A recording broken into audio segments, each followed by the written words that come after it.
Alright, yeah, buddy, live, baby! Andito ngayon yung original Magnificent Seven, whose impeachment complaint, yung third impeachment complaint ay hinarang ng Congress last time, pero same Magnificent Seven ang nagsasampa ng contempt case ngayon laban kay Senator Vicente Sotto dahil hindi pwede na sunod-sunod ang kanilang pag-violate ng Constitution. Binviolate nila yung Constitution before sa hindi nila pagtanggap ng aming third impeachment complaint ngayon. Iba-violate pa rin nila yung Constitution dahil hindi daw nila susundin yung Supreme Court decision na sinasabi na wag nang ipagpatuloy yung impeachment laban kay Sara na nakapending ngayon sa Senate. What? Hindi pwede! Bilang Magnificent Seven member, kailangan namin lumaban dito sa kanilang sunod-sunod na pag-violate ng Constitution. At dahil dyan, kasama pa rin natin siya, as usual, Mr. Ferdy Topacio, Mr. Jing Paras, Cathy Binag, and Mr. Manuel Luna, where are thou, sir? At yun po, at itong case na to ay hindi ito basta-basta dahil may president ito. Dahil noong 1949, yung lolo ni Senator Tito Sotto, ang pangalan din ay Vicente Sotto, ay sinampahan din ng similar case, indirect contempt. At na-convict siya doon. Kaya mataas ang confidence namin na matatalo rin si Vicente Sotto dito sa case na ito. Dahil doon sa case na yun, yung lolo niya before, ang sinasabi ay wag sundin or mali yung decision ng Supreme Court at sinasuggest niya na palitan yung members ng Supreme Court. Hindi ba't pareho rin yung sinabi ni Senator Tito Sotto this time? Sinasabi niya na mali yung decision ng Supreme Court at nagsasuggest siya ng tsa-tsa at ini-insinuate na napalitan yung mga members ng Supreme Court dahil mali yung kanyang decision. Confident kami na same reasoning ay mako-convict itong Senator Vicente Sotto. Pangalawang Sotto na mako-convict, this time ng indirect contempt, consistent sa jurisprudence ng kanyang lolo dati. Indirect contempt, pwede siyang maparusahan ng pagkakakulong at pagpapa-fine.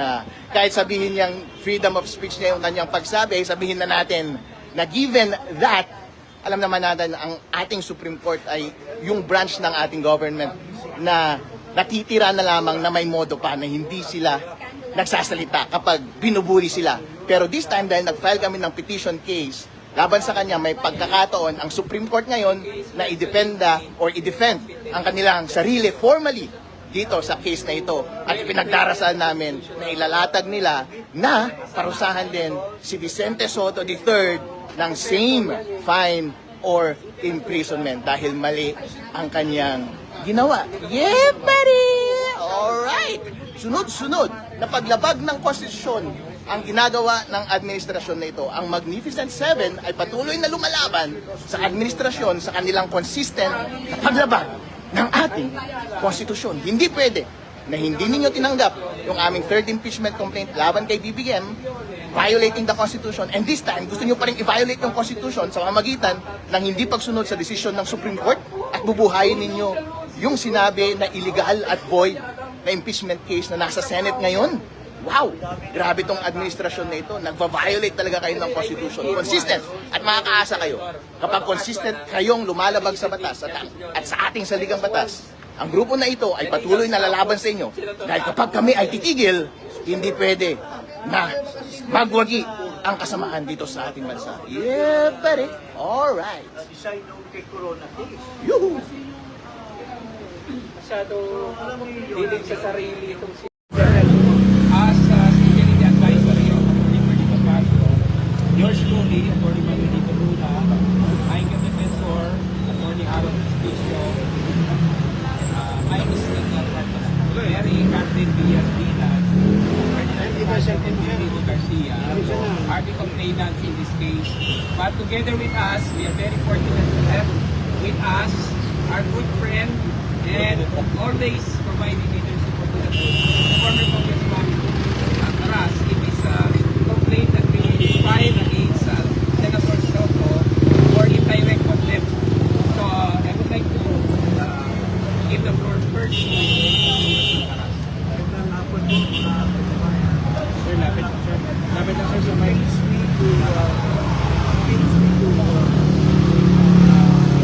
Put my name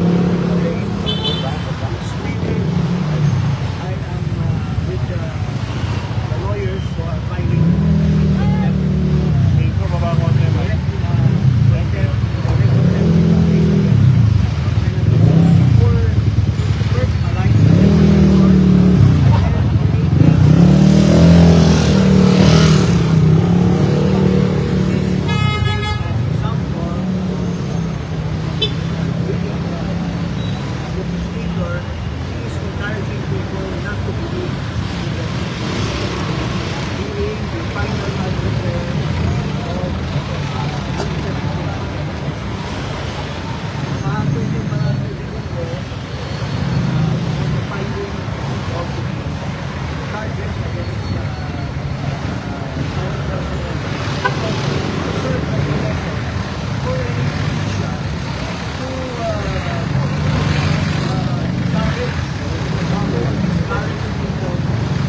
court has always spoken.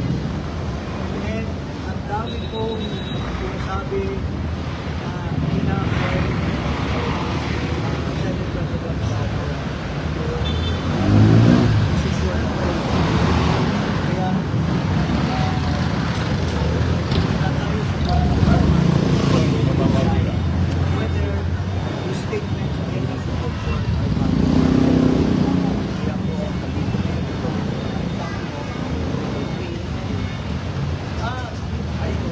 Ready? so, yun po, si Attorney Topacio, as one of the main defense during the 22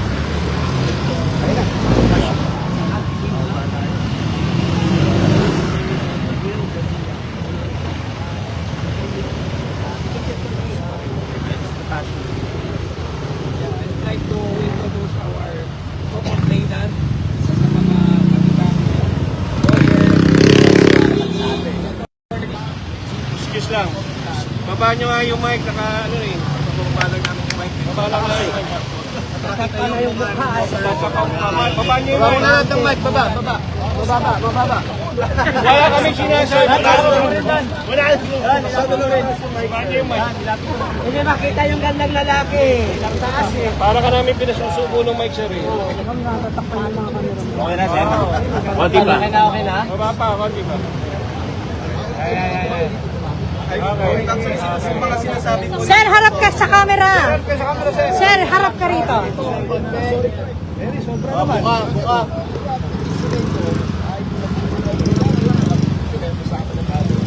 Abogado si Atty. Jose Arturo Topacio III sapagkat para po sa atin ay kung mga public statements ni Senate President Vicente Soto III, all due respect to him, ay lumalampas na po sa legitimate commentary at ito po ay nagtatransgress na the territory of statements that tend to destroy the credibility, undermine the faith of the people, lalo-lalo na po yung mga statements niya, for example, sa Bonilla, mas magaling pa ang first year law student kaysa sa mga high school. Mahal ka ni Senior Associate Justice Golden, walang alam sa rules, para sa amin po, hindi na po ito tama, lalo-lalo na sa isang tao na siya po ang tumulo ng Apple Chamber at ating. So, para pagkahitin si Senate President Soto, at yun po sinasabi nila, is free to say what he wants, mas kahit po ay hindi na malangkas sa rules on content and what is permissible na sa sapagkat is Supreme Court, one of the great departments of government is entitled to respect from the other two departments. Pwede pastusin lang. Hindi naman kung pinapastusin sa Supreme Court, ang Senado, o ang mababang makuluhan. So, what the Senate President is totally thankful for. Ginawa lang ng Korte Suprema ang kanyang katungkulan sa ilalim ng Konstitusyon to determine whether there is grave abuse of discretion on the part of any department of government. Dapat the power of the Okay.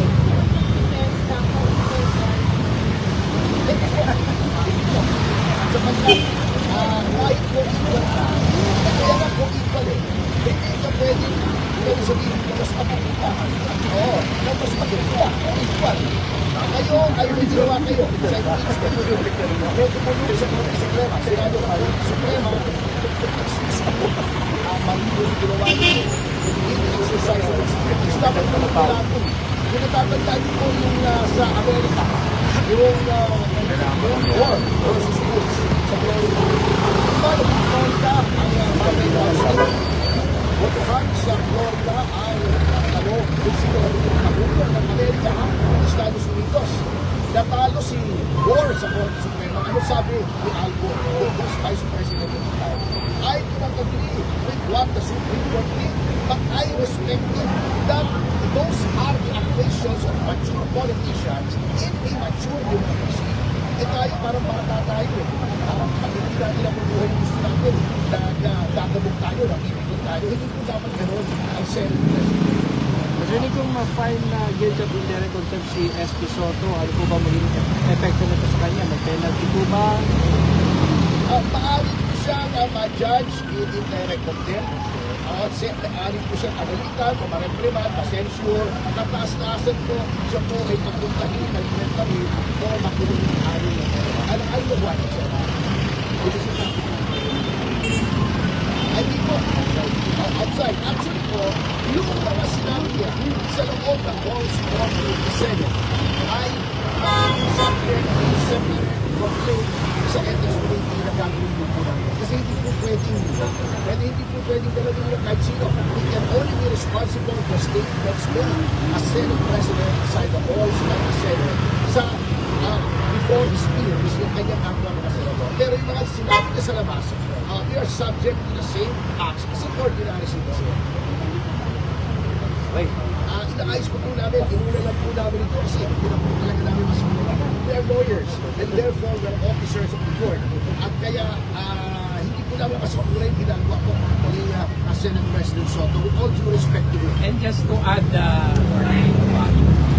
may mga statements siya online.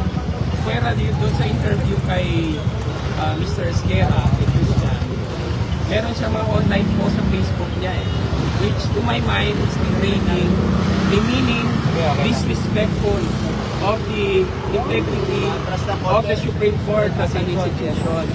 And tinarget niya yung ponente, yung Senior Justice, parang personal niya. And he also had a statement na inaamyendahan ng Constitution ang desisyon ng Korte Suprema. Mali po yun.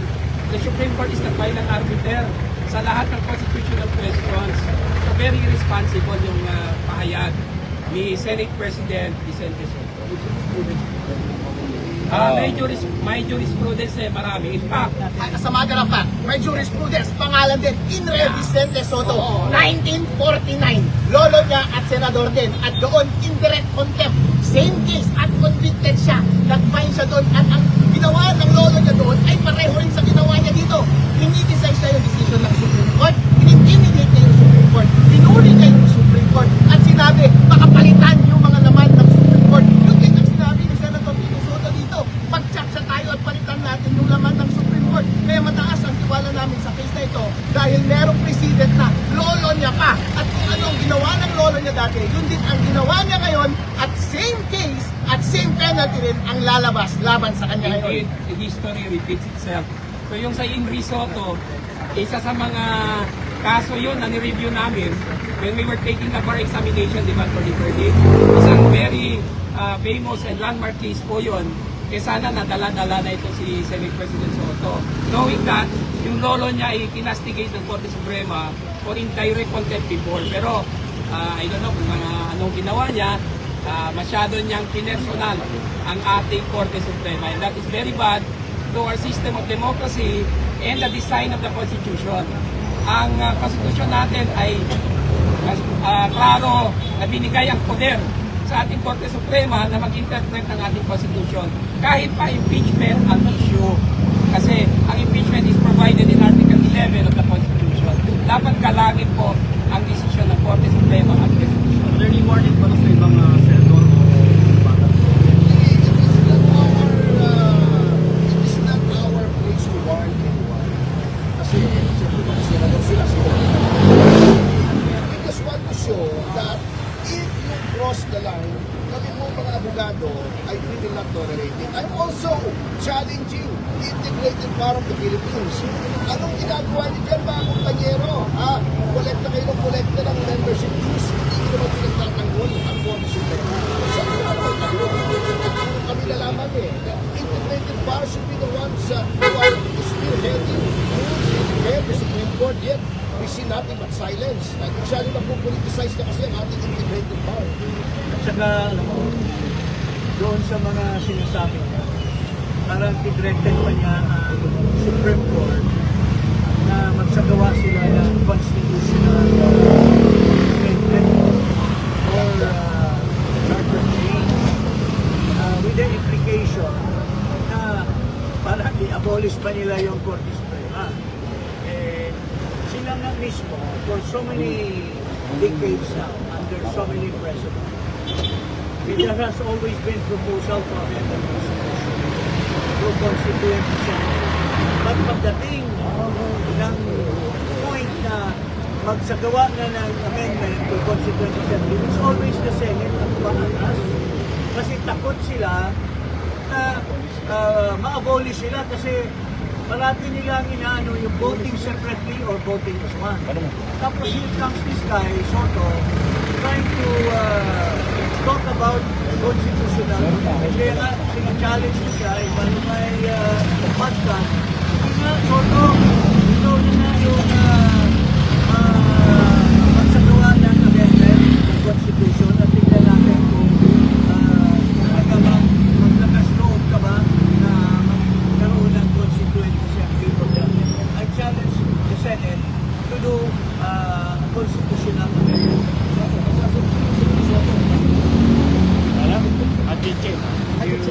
So,